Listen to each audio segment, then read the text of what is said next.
Telespectadores da TV Aratu, bom dia. Meu nome é Carlos Bernardo Loureiro. Eu milito no movimento espírita há muitos anos. E hoje, quinta-feira, nós estamos inaugurando aqui na TV Aratu o programa Encontro com a Cultura Espírita.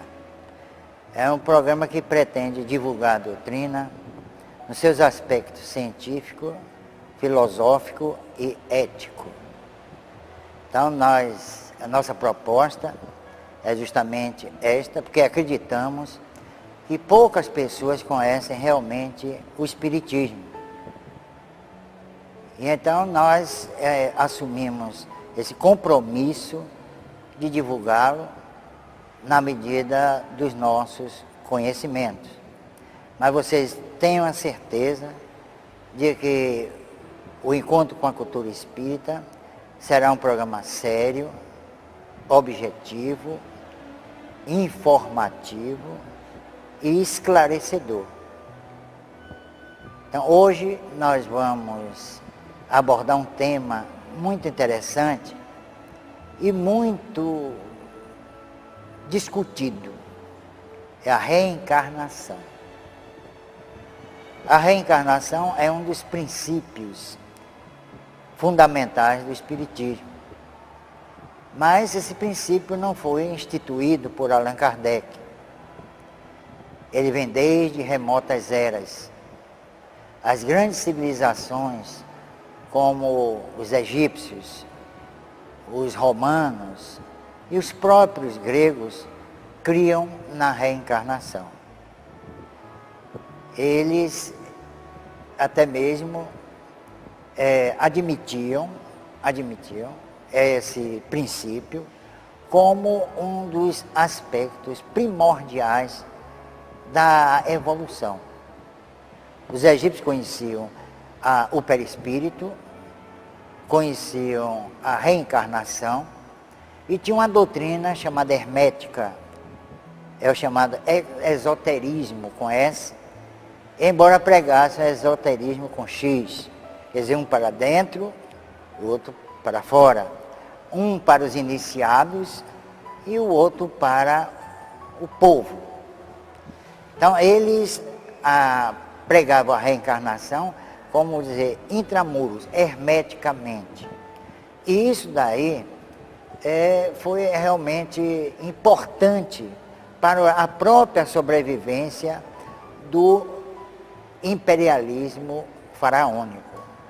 Nessas escolas, o Pitágoras, um pensador grego, teve acesso a essas escolas. Era principalmente em Heliópolis, Mênfis e Tebas. E lá ele conviveu com os chamados hierofontes, que a ele ensinaram todo o processo relativo não só à reencarnação, mas sobretudo ao intercâmbio com o mundo espiritual. Ele presenciou materializações notáveis e ele levou para a Grécia esses conhecimentos. Lá já se pregava algo que fugia dos cânones palingenésicos, que era a metempsicose. A metempsicose seria a reencarnação de almas humanas em animais, o que é realmente impossível, devido ao processo de evolução. É um processo que não há retrocesso, não é? Ele não retroage, o espírito não retroage de maneira nenhuma.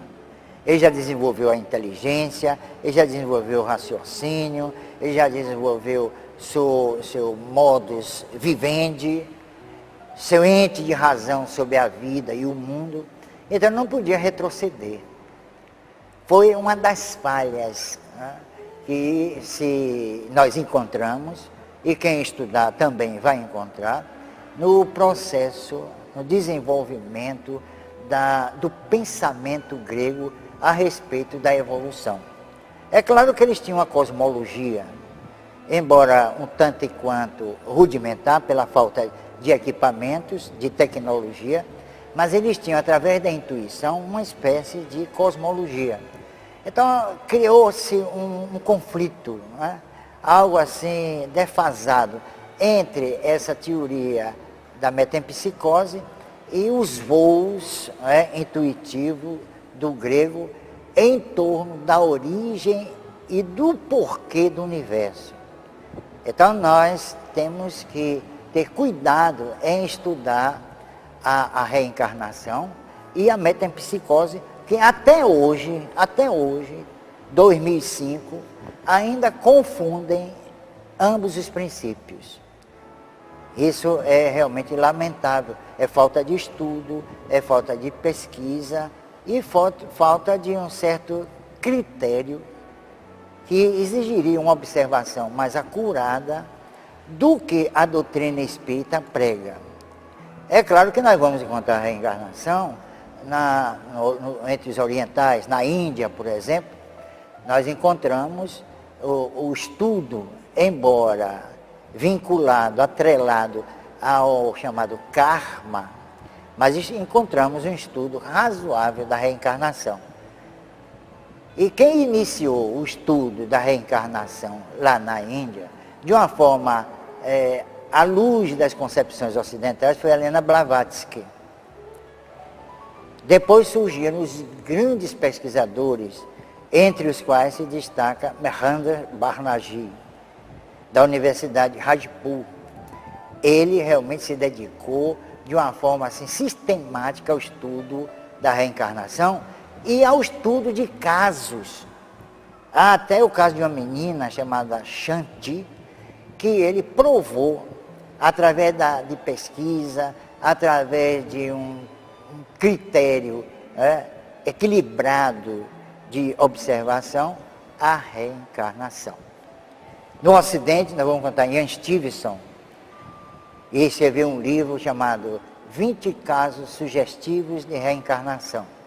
Aqui no Brasil, um grande pesquisador, já desencarnado, Hernani Guimarães Andrade, também fez pesquisas maravilhosas a respeito da reencarnação e conseguiu identificar casos verídicos de reencarnação. Escreveu um livro chamado Reencarnação no Brasil, onde ele inseriu fatos sobre reencarnações aqui em nosso país.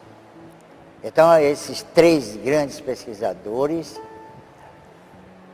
desenvolveram esse trabalho, enriquecendo então o acervo espírita. Eles não eram espíritas, e aí é que está a grande vantagem do resultado de suas pesquisas. Agora vamos ao nosso comercial.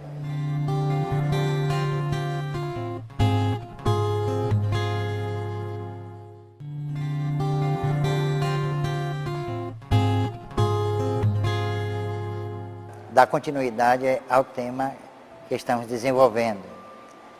Então, a reencarnação aqui no Brasil foi levada muito a sério por Hernani Guimarães Andrade, aliás, fundador do IPP, Instituto de Pesquisas Psicobiofísicas, em São Paulo.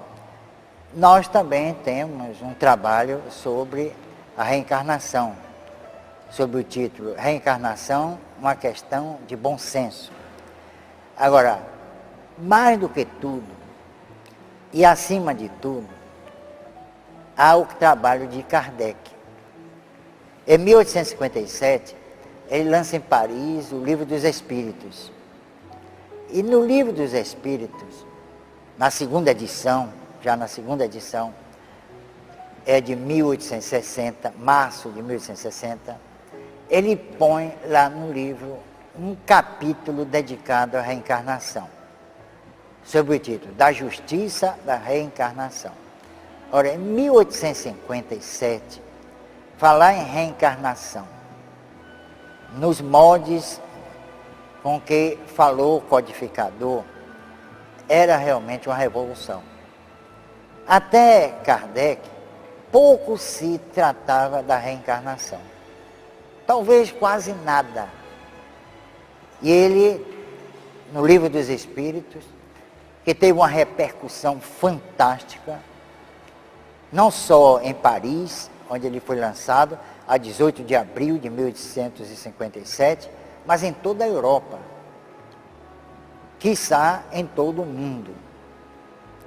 Então, a reencarnação foi encarada sob um prisma que jamais qualquer autor ou qualquer doutrina teriam se referido. Ele mostra a justiça da reencarnação e o objetivo da reencarnação, principalmente em se tratando do processo de evolução do homem. Porque sem a reencarnação, a evolução fica comprometida.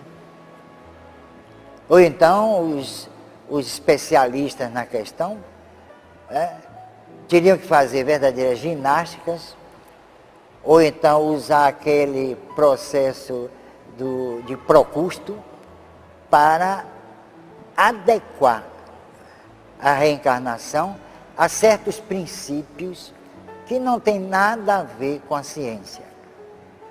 Nós não vamos falar aqui do criacionismo, que aquilo ali é um absurdo, pelo menos a nosso ver. Mas a reencarnação, encarada por Kardec, realmente dá uma revitalização em todo o processo do evolver, isso em nível intelectual, e evolutivo em nível biológico do homem. Repare que em 1857, 2 anos depois do lançamento do Livro dos Espíritos, surgiria o trabalho de Darwin, em 1859, sobre a origem das espécies, baseado no que ele chamou de seleção natural. Ora, Darwin era materialista, do mesmo nível de Marx, aliás, foram até contemporâneos. E ele não podia abrigar em sua teoria o espírito. Então ele fez também a tal conta de chegar. E não chegou a lugar nenhum. Nem ele e nem a conta. Resultado, Kardec, que havia lançado o Livro dos Espíritos 2 anos antes, com esta concepção, baseado na lógica e no bom senso, sobre a reencarnação, não teve a repercussão que poderia ter, ou deveria ter. Repare também que em 1848 surgiria o Manifesto Comunista de Marx, procurando a origem das desigualdades humanas, ou melhor, das desigualdades nas sociedades humanas. E outras ideias também revolucionárias para a época, não tem a menor dúvida, mas que também não traduziam essas origens de forma objetiva e pragmática. Aí no Livro dos Espíritos, observem essa questão que é muito importante. No Livro dos Espíritos, Kardec vem falando também das desigualdades nas sociedades humanas. Então, dentro do Livro dos Espíritos, se embutem tanto a tese de Marx, como a tese de Darwin. Mas não houve, como eu disse antes, a repercussão que deveria ter. Resultado, Marx foi como que adotado a sua teoria, Marx e Engels, aliás, a teoria é dividida entre os dois, foi adotada essa teoria por alguns países, e hoje, no século XXI, o comunismo vem sofrendo um desgaste muito grande, e só sobrevive por causa das ditaduras, onde ele está implantado. Quanto à teoria da evolução, também Darwin está completamente defasado. Não se aceita mais nos meios acadêmicos de primeiro mundo a teoria darwiniana, porque não responde a nada. Além do mais, ela é preconceituosa. Ela daria origem, então, ao nazismo, com essa história de seleção natural, com essa história de que os privilegiados existem em função do sacrifício de outras espécies. Isso é injusto, eminentemente injusto. Por que então a tese de Kardec não ganhou espaço, notoriedade, pelo preconceito ao espiritismo? Mas o Livro dos Espíritos é um livro que ainda precisa ser estudado e reestudado pelos espíritas. Então, paramos por aqui, por causa dos comerciais, mas não mude de canal. Continue conosco.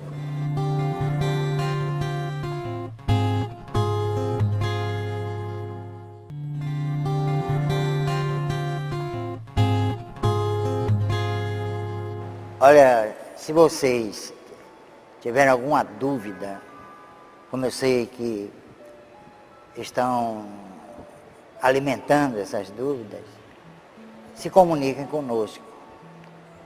Eu digo alimentar no sentido de que ela venha recrudescendo, aumente, né? Então, se essas dúvidas aumentarem, se comuniquem. Não é nada difícil, complicado, não tem nada de astrofísica, mas para mostrar a vocês como o nosso universo se formou, como ele, depois do pseudo Big Bang, e vocês vão saber por que eu estou classificando Big Bang de pseudo, como realmente o universo se formou. É claro que há ainda muito a se pesquisar, há muito a se conhecer a respeito do universo, incluindo o nosso planeta, que também faz parte do universo. Mas não é o fulcro do universo, como se pensava antigamente. Ele faz parte de um gigantesco, de um mega sistema que até hoje vem sendo investigado pela ciência, principalmente no primeiro mundo.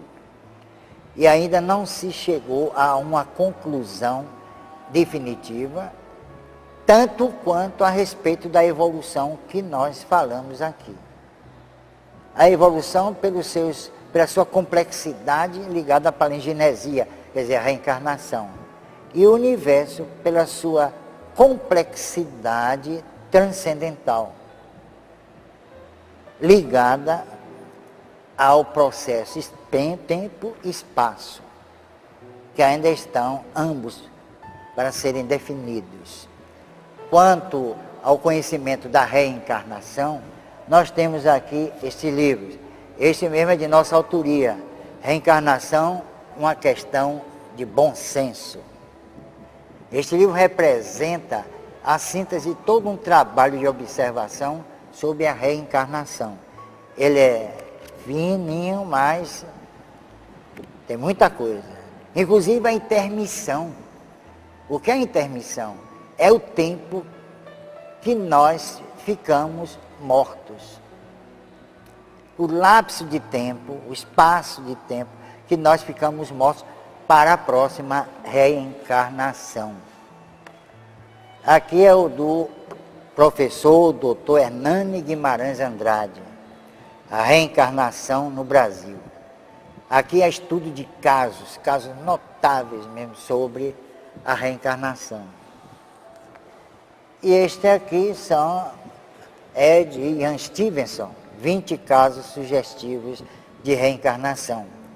ele procedeu a uma pesquisa em todo o mundo. Ele é da Universidade da Pensilvânia. Então, nós temos esses 3 grandes pesquisadores, não são curiosos, não inventaram nada e deram uma contribuição, mesmo de uma forma, digamos, compulsória, àquele trabalho de Kardec que se encontra no Livro dos Espíritos. Nós temos também notícia de um grande trabalho de Alfred Russel Wallace, que foi presidente do Instituto de Antropologia britânico. Ele foi émulo de Darwin, ele professou a mesma teoria de Darwin, mas quando conheceu o Espiritismo, através da materialização do seu irmão, ele que foi um dos gênios da antropologia de todos os tempos, escreveu um livro, Paligenesia e Evolução. Ele vinculou finalmente, como o fez Kardec, a reencarnação à evolução. Então nós estamos já no final do programa, esperamos que vocês se comuniquem conosco, deem até suas sugestões, críticas, mas aquela crítica saudável, né, fecunda, que nos leva a pesquisar ainda mais e participem mesmo desse programa. Nós não pretendemos, como dissemos no início, criar qualquer tipo de constrangimento a quem quer que seja. Nós queremos divulgar o Espiritismo sob a ótica científica, filosófica e ética. Porque, a nosso ver, e ao do próprio Kardec, e ao dos grandes pesquisadores da alma, o Espiritismo não é religião. Nunca foi. E não o será. A não ser aqui no Brasil, devido à ignorância e o misticismo das pessoas. Sinto muito dizer isso, mas o Espiritismo está nas mãos dessas pessoas, talvez desavisadas, talvez porque não estudem, né? E assistindo a esse programa, talvez mudem de ideia. Eu tenho certeza que vão mudar de ideia. Não, o Espiritismo é realmente uma ciência, uma filosofia de consequências éticas.